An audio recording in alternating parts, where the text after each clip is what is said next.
Steve, how are you? Wonderful. It's a podcast. He's wonderful.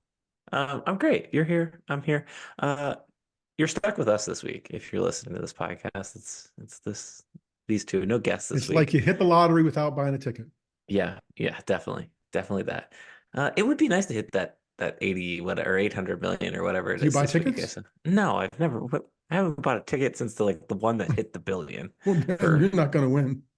well, you know, Okay. there are other ways to spend your money.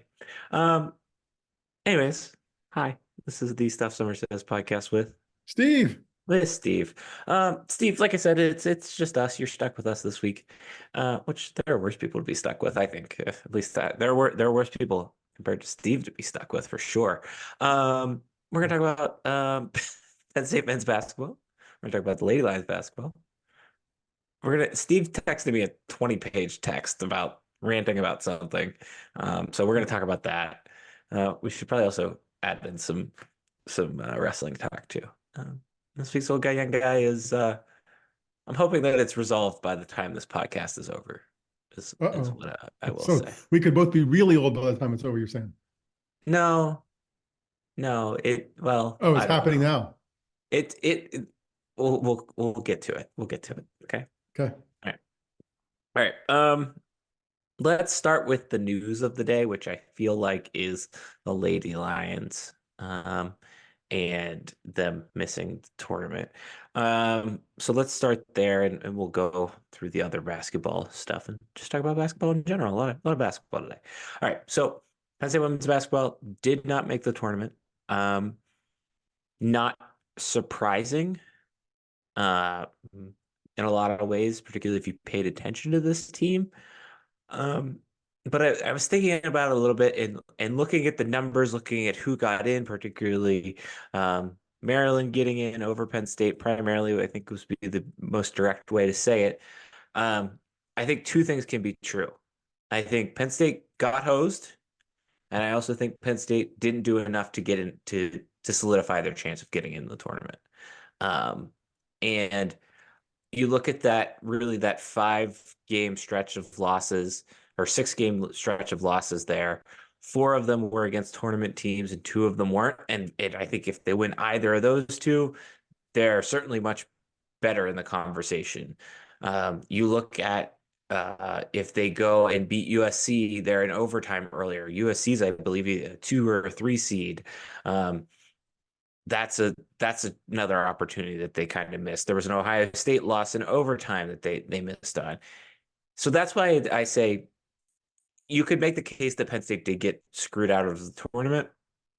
I don't necessarily think they did. They were solidly a bubble team, and that's exactly where they were, and they just happened to be on the other side of the wrong side of the bubble. If you care about that program. Yeah, I think you're right on both pieces, right? You can make that argument, but I think that it's easier to make the argument that they didn't do enough. They didn't do enough at the right times. And at the end of the season, I'm not convinced that they're a tournament team. Like they're without Tay Valladay, they're a different team. They've done some other stuff. They've won some games, but I don't know that they're going to be tournament. They're not going to beat NCAA tournament teams with the roster as it is now. It just doesn't feel like it.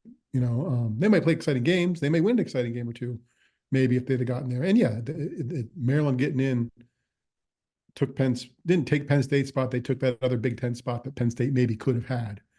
And Penn State wasn't going to get a second win in the tournament, the conference tournament, the way it showed up because they got Iowa. So they needed one of those regular season games when they were sliding against one of the two teams that should have beaten in that slot, in that stretch. Well, in Maryland kind of almost solidified it or took out any question when they beat Ohio State in the Big Ten Mm-hmm. tournament. There were no more questions, about that. I think what is, and we talked about this a little bit last week, and I've been thinking about it more ever since you brought it up. Is um, it's really just feels like a big missed opportunity that I don't know if they're going to get next year, just with the roster turnover that they have. I think they lose what, at least 2 of their top scorers, um, between McKenna and Ashley.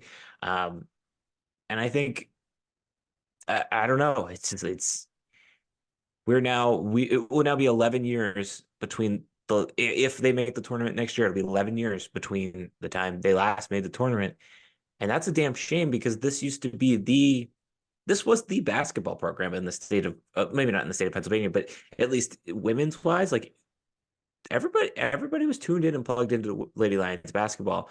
And I really don't know if nowadays the average Penn State fan could name you or cares or wants to tune in or would tune in to women's basketball, even though we're in this like tremendous boom time of women's basketball primarily. Yeah, I think. Well, I'm pretty sure I know what's going to happen Thursday night when the Lady Lions host a game in terms of attendance. I mean, I don't think it's going to be like people are knocking down the doors to get in, even though they're playing at home. And I can see the rationale, right? Like honestly, I think the part of the rationale, and I don't know if Coach Keeger would say this in her media availability this week or not, but part of it is this team's pretty good, maybe almost NCAA tournament caliber good. They're probably better than a lot of teams that are in the WBIT that they're in for the postseason. So get the wins now, man. Pile up a bunch of wins in the postseason so you have something to point to if you struggle next season. Because I don't see next season being a repeat of this season in terms of success. Like I just think if it is, it's going to be hard fought because the conference gets stronger. You lose a lot in terms of roster turnover. You get younger. They got some talent coming in. They got some talent that's already here that hasn't played, but it doesn't get easier. So that's the logic of playing the tournament, the second tournament this year. Makes sense. Plus, the business model changed on those. They don't have to pay to host them. It's not like the WNIT that the NCAA is actually front foot in the bill for this. So it's not costing you as much. But I think you got to get the wins now because I don't think they're coming as easily next year. And it's going to be tough. Where we're at with women's basketball versus men's basketball, the NIT does mean like 2% of what any postseason, like a trip to like winning the NIT, right? Like that means it at least something you can hang your program out and say, yeah, like we didn't have a truly successful Mm. year. We didn't make the tournament, but we did win the NIT. I don't know if average fan and like this feels very like niche. Like we are talking about Lady Lions basketball, but like I don't know if an average fan cares that they're in this tournament. I don't know if they win, if that will get your attention because that's the like conundrum. Like there very much is a big dance and nothing else with women's basketball comparatively to men's basketball. I at least the way we this feels right now, kind of at the moment we're at in women's basketball. Yeah, and I think for the women in general, I think they do a poor job with their big tournament, with the NCAA tournament. Because just in the past 6 or 8 years, we've changed how we call regions, right? We've gone from geographic regions to team regions, right? It was the host, it was the Yukon region, it was the whatever. And I'm sure other teams were mad about that. You can't name them that. So let's call it something else. Now there are four regional numbers, and two regions are going to Albany and two regions are going to where Sacramento or whatever else when it's finally done. It's all PR. We've already proven that the Big Ten doesn't know what geography is. So I don't know why the women's tournament doesn't do East, South, Midwest, and West, just like the men, because then you can at least hook yourself on something and people know what that is. This region 1, 2, 3, 4 thing is silliness, as was the team regions before. I think women's basketball in general, while it's having a moment, does a pretty good job of not doing some logical stuff that would serve itself well also. I will say this is the most excited I've been for a women's tournament, probably in the last since the last time the Lady Lions, honestly. Like I will try to tune into at least a few games, probably not first round games, but like I think once the games start to get more competitive, Right. because we do there are like I guarantee you that the South Carolina score is going to be like 100 to like 37 when they play. Um, and I think that's the difference that between the men's and women's tournament right now is like the competitiveness in the early rounds. But yeah, when I was watching the selection show last night, I don't know, there's like there feels an inauthenticity to naming the regions that way. Um, even like this goes back to the whole thing. Like we, you couldn't call the women's tournament March Madness until Yep. literally like 2 years ago, and I think it's still got a long way to go. And I think that is the nice thing about women's basketball right now is like I don't know, like I think someone was it Bill Simmons? I think it was Bill Simmons said this, and he's like, I'm more interested in women's basketball right now than I am men's slash NBA basketball because the quality of the product is better, and it they're the same game, but they're played very differently. And I actually enjoy like the more shots and the way the flow of a women's game has. And I think when you can kind of hook your coattails onto a Caitlin Clark, an Angel Reese, really that entire South Carolina team, then like I'm paying attention more. And so yeah, there's still like that cheapness factor to it that I don't love or feels inauthentic to me as a fan. It just feels scammy. Yeah, it almost feels like they're trying. There's this tug in the sport and among the broadcast partners of how much to promote it or how much they feel like they're being overlooked or not. I mean, the selection show with Al Duncan from ESPN saying, "Come on, ladies, dance! You've been selected. Let's see that celebration." God, I felt that cheapened it. I felt like it we were expecting them to dance. Go ahead, dance for the attention. Go Yeah. ahead, dance because the camera's on you. And that felt, I mean, yeah, they're excited they got in, but them encourage them to do so, pushing it hard, made it feel like, okay, this is what you have to do. These are the boxes we check on a selection show. We show brackets, we see people dancing. Um, but at the top across the board, it's great basketball. And from the Penn State perspective, Penn State fan perspective, looking at where UCLA and USC are seated, saying, oh, they might be on the schedule next season. Well, It's not getting any easier. It's kind of how I come full circle with, missing the tournament top being a tough thing because it's not going to be easier to get back there. that's and yeah, I think that was kind of a roundabout way of getting to that point. But yeah, by us. But yeah, I wholeheartedly agree. This isn't going to get any easier. And so what? Like, what are you going to do about it? And I don't feel reassured by that, um, at least right now. Um, I feel you know what here's how much more I'm paying attention to women's basketball. I filled out a women's bracket this year. I haven't filled out a women's bracket in God knows how long. Well, good. So I do one each year. I don't usually know anything, but I fill it out just because I should feel like I should. I used uh, to know more. I used to pay attention. okay. Well, do you wanna divert to your basketball your bracket rant while we're Well, here? we hit some of it. Like I thought the selection show was just silly from the women's side. I just thought that in a way while they're trying to lift up the game, they're kind of belittling the game by saying, hey, this you got to dance, you got to do whatever. And then like some of the analysis was it just felt lazy, like, Andrea Carter talking about she had LSU and UCLA both going to the Final Four in her bracket before things started. Okay, you could say they're Final Four worthy, but I don't know. And the analysis again for the women of LSU got a third seed and they were all taken aback and upset. And it was an egregious. And then, the guy, their bracketologist guy was like, they were a third seed last year, like when they won, like Yeah. same seed as last year.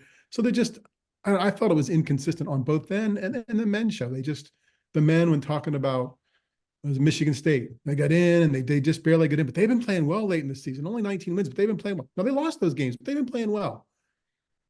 I, I don't know. I just felt like there was a lot of, It's I don't know, for as prepared as they should be, I didn't feel they informed me, the viewer, in any better way. so with the women's selection show because I missed the men's show, but I watched really the whole selection announcement of the women's show. They just kind of listed team names and we're like, here's this matchup versus this matchup. And I feel like with the men's show, maybe not every matchup, but like those 6-11 matchups and kind of what's in that you get closer between the seeds, they give me like a little bit of like a grain of salt analysis. Um, and I don't know, I didn't think the ESPN show did that. And I think going back to our women's basketball point of like, do you want to help this sport grow and help me as a consumer understand it better? You need to give me that because I'm as soon as that's over, I'm turning the channel off because I saw what I needed to see. 100%. So that was um frustrating to me. I think the main thing and the main thing that I over the last umpteen years of really CBS having the men's rights to the tournament. The thing that has irked me a little bit is you have half of that panel as a generalist and half of that as insider-ish that are really plugged in and like some of the key voices, right? Um, between like you have like Charles Barkley would be one a good example of that, and I think Clark Kellogg does a good example of being specific, and Seth Davis also does a nice job as well. But where I think what I think hurts hurts it is I think CBS not really like I know they kind of sort of have it in terms of um they have a big weekend game, right? And they have like a few early season non-conference matchup tournament games, but they're not as consistent the way ESPN is with their coverage. Like there's nothing on CBS Sports. I mean, there's stuff on CBS Sports, but there's nothing that makes me tune into CBS Sports to watch it. And I think that's where like the inauthenticity kind of comes in for me there.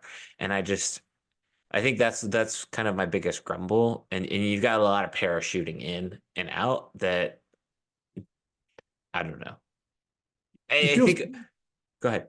feels like both men and women in terms of studio kind of go the same route, right? You got your specificity people, your informed people, and your generalists. And for me on the women's show, the generalists got more airtime, and more isn't better, better is better. Like I didn't hear enough from Carolyn Peck, who I know is really good, and Rebecca Lobo, who I know enough to trust because she's been around for years and me doing it. And there wasn't enough airtime for them in those segments on the selection show to make points. Instead, Elle Duncan was asking people to dance and Andrea Carter was talking about, I think at one point she's like, that's a certified bucket region. She's a bucket. She's a bucket. And yes, I get it. They're good shooters, but there's no information there. There's just, Right. and again, you're right. People are parachuting. The viewers are parachuting in for one time to see what's going on. Show them you know what you're doing without, I know you got to entertain, but show them you know what you're doing and help them be engaged in the sport a little more and they might stick around. The other thing that with the women's show that irked the thing that actually irked me the most about the women's show was the Holly Rowe interview with the woman that is in charge of the seating. It was 2 seconds. It was three questions, and that's it. I have, as a fan, I need to know why. Like it, Iowa and LSU having to go through each other. Like that region is very stacked, and I think that should have impressed more. And that's not a knock on Holly Rowe because I think she is one of the best, if not the best, in her field.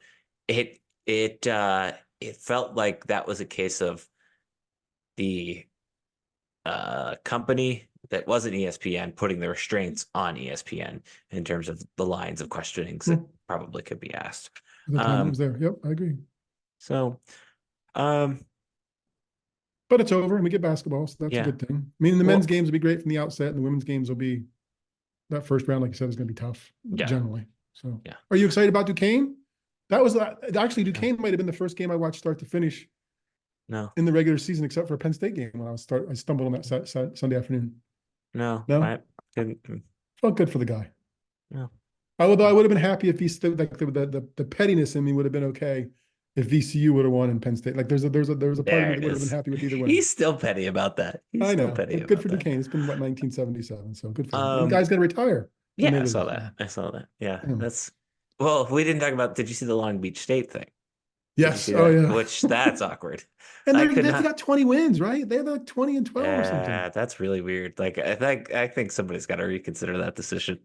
Wow. Um, in general, what will be your viewing habits? Well, of course, working on work. What will be your viewing habits of the Yeah, work tournament? work makes it tough, right? Although it's much easier now, right? Because you can stream like than it was 10 years ago, right? Like 10 years ago, it used to be a radio in the office, listening to Westwood One or Compass Sports Networks, which made a brief run at Westwood. Um, yeah, I'll probably have a little browser corner up with the games Okay. when I'm in the office, just to have the sound more than anything else in the background and know what's going on. What about you? We need to get Steven iPads. Well, I'll bring the iPad out and watch on the We'll see. iPad And then, for sure. Thursday evening, right? I'll watch games and I don't know if there's anything else on Thursday night. I'm not going to go to the Jordan Center probably, just because better games are on TV, I think. Yeah, I think that's a good idea. Okay. Let's stay with basketball and then we'll get to wrestling. You alluded to it there. Uh, Penn State men's basketball wrapped up its season with a tight loss to Indiana. Um, Tough to beat a team 3 times in a row. I don't care what sport it is. It's pretty tough to do. We talked about this a little bit last week. I wrote about it on the blog. What is Mr. Sampsell's assessment of the first year of the Mike Rhodes era? It's what I expected. I mean, I expect them to be 500-ish, play good ball. Didn't expect them to make the tournament. Um, he seems like the right guy. They're doing the right things. Um, so yeah, I think it was maybe not a roaring success, but it was a pretty darn. I mean, because I think if you're a hardcore fan, you can look at some tight losses and say, "Geez, Louise, how could we have done that?" Right? And feel really good about it. And I think with the players he had to cobble together to get it, he's going to, apparently get more. Fish say Pittsburgh, yeah, I know. He'll. You got to be optimistic. So I think it was a good season. What about you? Yeah, I think things considered a solid B plus. Like there's nothing wrong with a B plus. Like I I think there's gonna you look back at the schedule, like you said, like there are a couple losses that are like, that Georgia Tech loss, which kind of was by the hands of the officials. You look at kind of a couple of those little run losses there in the middle part of the season, and even in the early part of the season, and it's like, yeah, kind of maybe probably could have been 2 to 3 wins better. Um, but yeah, I think I feel comfortable. Like I think after the first year of Micah Shrewsbury, like I think there was a little bit of unknown still with him, and I think obviously to be fair to Mike Rhodes, like there's still an unknown with him. But what I do like is it's just like it's hard to put your finger on, and it sometimes, but it just kind of feels like there might be a little bit of momentum kind of rebuilding again. Then it might not take as long as we thought it was going to be with a coach departing that quickly. Um, I'm interested to see what happens in the offseason. And I think really the two big questions, of course, are Ace Baldwin and Puff Johnson. And if they stay, like I said, there's no reason that they shouldn't make the tournament. They're particularly if those two play the way that they played toward the end of the season, really after the Kanye Clary dismissal. They found a groove. They found another gear that I think that can kind of provide a little bit of leadership. Um, and I don't know. I think people are paying a little bit more attention in a good way to Penn State basketball and not in a negative way. And I think that's something to build on. Like if you're an administrator or you're the coach, um, because I think we realize collectively in the Shrewsbury era that if you win, people do care about Penn State basketball. You just got to get there first, and like that's the tough part, but it's enough to be a building block. And I don't know. I really think I think there's a very good chance if those two stay, like we're sitting here talking about it next year, talking about a tournament team, um, in my mind. I think the Clary move, the no longer with the team move for Clary, was as important for the fan base as it was for the play on the court, right? Because we're in NIL era, right? And the guys are making money and whatever else. But this paints Mike Rhodes as, look, we're here to play basketball and be a part of the team, and here's our rules. Not doing them. Thank you very much. Not making us better. Right. See you later. And I think that works for a portion of the fan base that might skew more toward me or more toward older. Like, hey, this is how we're going to do it, and probably appeals and probably goes to who he is. So I think that's good. Like the women, the addition of some teams probably doesn't make it easier. And I think the wonderful thing that I didn't hear this year, because they were somewhat successful and the schedule was a little friendlier. For me, like the mileposts in men's basketball season are like schedule release, and then a week later, people bitching about no Saturday afternoon games or midweek games to Jordan Center or travel or stuff like that. Seems like with the way the Big Ten has gotten bigger, those challenges are going to be hard for every team to feel like the Big Ten loves them in scheduling. So I guess I wouldn't be shocked if that pops up at the beginning of next season. But I also think Rhodes has struck me at least as where and when? Okay, we'll be there. Yeah. And I think that's a refreshing mentality from the top. Yeah, that's a good way to put it. And he he and I think Micah Shrewsbury did this as well.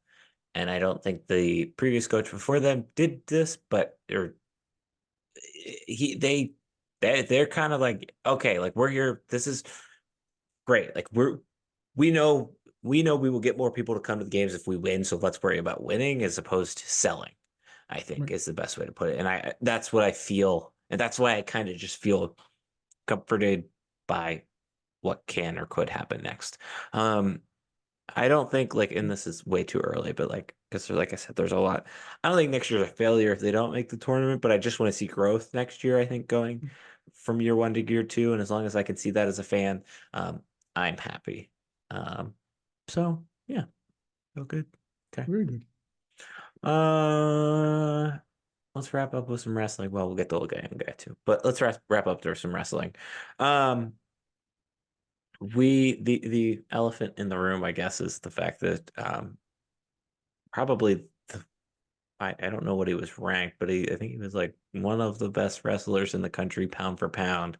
Uh, will wrestle as a 9 seed, and that's of course is Carter Shirogi. Srirachi. I don't know why I said Stroke. Srirachi. Um, and I don't know. I mean, I don't, again, I don't pay attention to wrestling that much enough, but it just kind of felt laughable that the guy, he hasn't lost a belt in what, 2 years? And then he also, I don't think he had that many, like, I don't think he was taken down that many times, right? This season.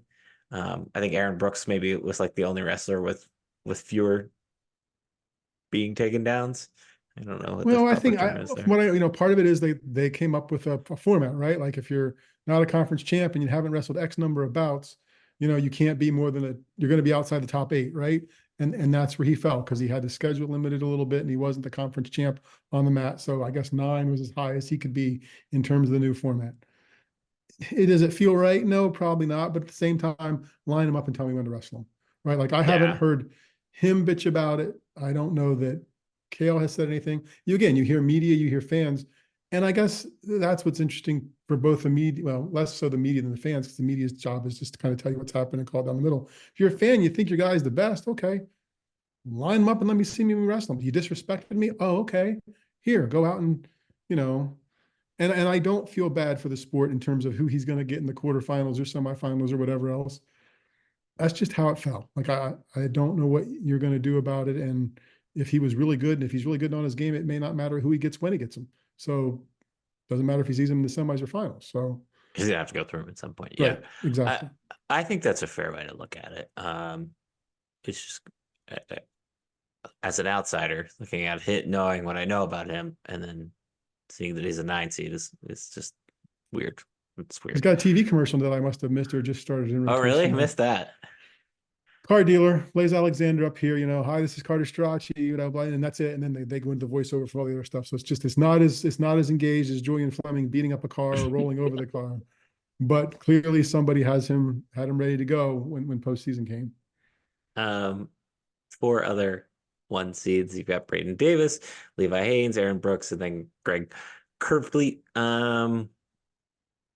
I I think I am particularly interested as somebody that lives in Maryland and particularly interested in the Aaron Brooks kind of scenario and hoping to see him kind of achieve. And it's honestly mainly because like our neighbors, they wrestle and they like came over one day. He was like selling me something. He's like, "Oh, did you go to Penn State?" And I was like, "Yeah." And he's like, "Oh, do you know who Aaron Brooks is? He's amazing." And I was like, "Yeah, I do know who he is." And yeah, he is amazing. And it's like, like I hope Aaron Brooks knows that like he's being a positive influence for kids in this area. So, you know, objectively caring a little bit more about that. Um, I I I just am interested. Like I feel like I hate to say it, but I do feel like there's going to be a plot twist or something that's going to come, and we're not going to necessarily see it coming. And I think that's going to damper the whole tournament, the whole championship. But Wow, were you looking at your crystal ball over I lunch or just something? Or I don't know. It's just like everything has felt too good to be true about this team, and maybe we'll be wrong. Maybe that's what we'll discover at the it'd end be of interesting this. to see if Big Ten's revealed the the more driven side of freshman Braden Davis, right? Like, because it just felt like maybe that's when it clicked of getting 2 wins that probably should have been losses during the regular season that people talked about. He finally like was like, screw it, here's who I am, and doesn't matter, I'm going to beat you kind of thing. And that's kind of, we talked about his post-match interview the other week. So I think that'll be fun to watch. And if that's got to be ironic, if 25 was a weight where Penn State won a national championship Yeah. and something else didn't happen like that they were expecting, like that would be the height of irony. So, and that's what makes it fun. I mean, wrestling is, nobody's, I mean, Penn State's got a couple dominant guys, but even some of its other top ranked guys they pulled out wins, they've done some stuff, it's close. And that's what makes it fun to watch. Yeah, I'm eager. I think would be a good way to describe my emotion setting towards this Nice. weekend. Anything else about wrestling? Anything else about? Will you be streaming, watching, I listening? will be paying attention. We have a wedding on Saturday, so we'll see what Okay. time we get back. Okay. So be paying attention though. Maybe I'll record it and watch it back in the morning and just try to avoid social media for 24 Good luck hours. with that. Yeah, great. Yeah, thank you. I'm certain that my podcast co-host won't text me 17 times um, during I'll tell them any of leave the you alone. bouts. Okay, great. All right. We actually haven't even talked about football. Like spring football is here. We haven't even talked about it yet because there's a lot of other stuff going on. Maybe we'll get to that next week. Um, all right, this week's old guy, young guy. I don't know if it's been taken care of, but I would like to know Mr. Samsel's opinions on Facebook Marketplace. Does Steve Samsel sell or buy things off of Facebook Marketplace? I have sold and I have purchased. Definitely sold, like, because we have stuff in the basement that I'm just trying to get rid of. Because we have both. We do a lot of we'll do more Facebook Marketplace, and then there's a somewhat thriving give it away group, whatever they hear, buy nothing group, right? Mhm. So depending on whatever it is, but yes, and yeah. What about you? You're the I, group that's supposedly driving it, right? so Facebook is for younger people buying stuff anymore, not social connections. correct. Um, so okay, so here's where I'm frustrated. We've bought a couple furniture. In fact, this desk that this computer is sitting on is from Facebook Marketplace, and I love this desk. We've bought some furniture from there, um, but I just hate I hate the back and forth when you're selling something of like I'm selling a pedestal sink from our basement bathroom. Yeah. I think I listed it for $20, and the guy's like, can you do this for $0? No, I can't. I would like to sell this for at least like 10, right? He's like, will you take five? I can come pick it up today. Whatever. It's not worth like the $5, it's fine. Like I will take the $5. You went Um, from 20 to 5 in one day? because it's been sitting in my garage for like 3 months now. So it's like at this Okay. point I just want it out. But no, and it that's the other thing. This guy has like taken 2 weeks to respond to this process. And what annoyed me is he's like, he's like, can you send me your address? And I sent him the address. I was like, what? And he's like, great, I'll be by some point today. I'm not gonna sit around and wait on you all day to come pick up this $5 sink. So the currently is sitting out in the driveway, and I just said, leave the money in an envelope in our All mailbox, right, and right, I okay. because it's $5, and if it doesn't, if I don't, oh darn, you took care of trash, half of my trash for the week. Um, so I just don't love that anymore of it. We when we first did a couple, I had stuff that was I don't know what I was getting rid of, but it was some just decent stuff that we couldn't use. Maybe it was a couple older tools. Maybe speaking to our old conversations before, maybe it was like powered tools, right? Before I had batteries. But I would stick it out there, a bunch of pictures, and I would be like, porch pickup, first come, first serve, right? But then you would start getting, is this still available? Dude, I don't know. I got to go look on the porch. Like, or I would be very interested. Well, then be the first person there to get it. Like, I don't know what to tell you. Like this is not, this is first come, first serve on the porch at this address, come get it.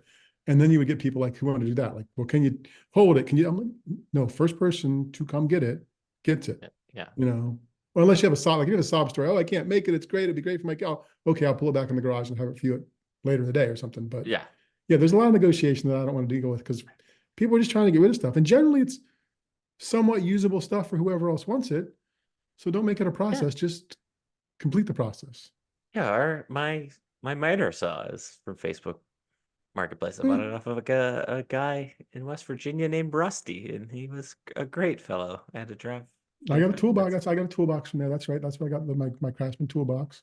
Got some. The kids have gotten stuff, right? Especially with babies, right? Like stuff that I hasn't been used, or I hear that's weddings. big. Yeah. Wedding favors and things like that you're just getting off to pawn off to somebody else. So, but yeah, I don't like a process. I like it to just Just be done.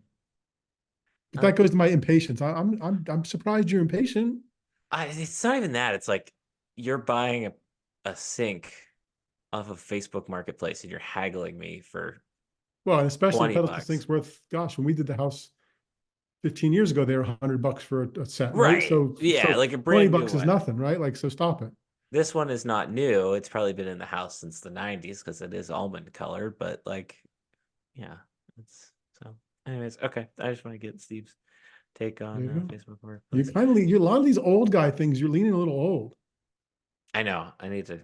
Okay, We just need to checking. do it. We need to We'll do have a to do a trip. music thing again to Let's make say you we feel can good. do a trivia. I've got one old guy, young guy for you Oh that God. we made fun of. This is like the bonus old guy, young guy. Oh I'm God. going to see a movie tomorrow night. Oh yeah. Yeah, Kung Fu Panda 4. one I said I'd probably never see. What's the Lots of other one? pink. You're gonna go see Barbie? Yeah, Yeah, I'm very happy for you. I'm very proud of there you you. go. State Theater's doing specials because it's Barbie and Oppenheimer this week. So we're not going to see Oppenheimer because can't make it work. But we're going to see Barbie tomorrow night. So there you go. You're gonna enjoy it. It Okay. was all the Well, the music's State gonna be. Theater sells beer too, so I'm gonna, Oh, there's there you that. go. Does the So AMC not sell beer? Oh, I there's don't two know. AMCs, There right? are there. Yeah, I don't know. We've been there, but I probably wouldn't buy it there. So because it was probably expensive. It's probably expensive where we're gonna go. But no, we have a little card because we're old. We get the free popcorn. Yeah, of course he does. No, our movie theater here is like it's one of those fancy ones that you can like they've got it's in our old mall, but it's like in the mall. Like it was like they tore down the stores in the mall to build this movie theater. Is it an FSK or another mall? The other one, the Okay. Golden Mile one. Okay. Okay. And um but they've got like it's called Warehouse Cinemas, and they've got a like all of their like theming is around like warehouses and like the like big boxes, the like the cargo boxes. So like Hmm. the bar is a cargo box, and you can go up to the bar, and then they also have like McClanahan's has the self pour Yep. beers. You can do that there as well. Oh, nice. Yeah, Now I'll scope it out tomorrow at the State Theater and I'm telling you, you're maybe gonna find an enjoy it. excuse to go to AMC in You a month and have that. you're gonna enjoy it. All right. That's it for this week's podcast. I'm very proud of Steve for going to see Barbie this week. Oh, we totally forgot to mention we are having a bracket contest if you would like to join. It's completely free. It's the link is on our social media channels slash in Steve's most recent article on the blog. Um, again, it's totally free to join, and the winner gets some stuff. So yeah. Uh, okay. Let's see. Blog. It's called stuffsummersays.com. On that website, there is a section called Steve, with Steve. Um, I'll probably write something this week. I don't know what yet, but something. I've got a couple things running around in the old brain. Um, and Steve's been on fire lately. He's been writing a lot of stuff for us lately. His bracket column was very good. Make sure you read that. And if you haven't read his Andrew Sturts thing, I don't know if I shouted that out on last week's podcast, but make sure you read that too. Um, emails. Mine's Darian at Stuff Summer Says. Steve's is no, wait, Steve, I stuff messed summer that up. says So it dot says com. .com. It's Darian at stuffsummersays.com. Steve's is Steve at stuffsummersays.com. there we go. Um Other than that, 5 stars, thumbs up, hit subscribe. Thank you to everybody that's recently subscribed. Somewhere over in that general vicinity, there's a little button. Um, and if you're listening in audio format, make sure you subscribe there too. I don't know if it's been a while since I've used Apple Podcasts. All right, we're out of here. Lastly, Twitter handles. Mine's at Stuff Summer Says. Steve says, At Steve Sampson. we're out of here.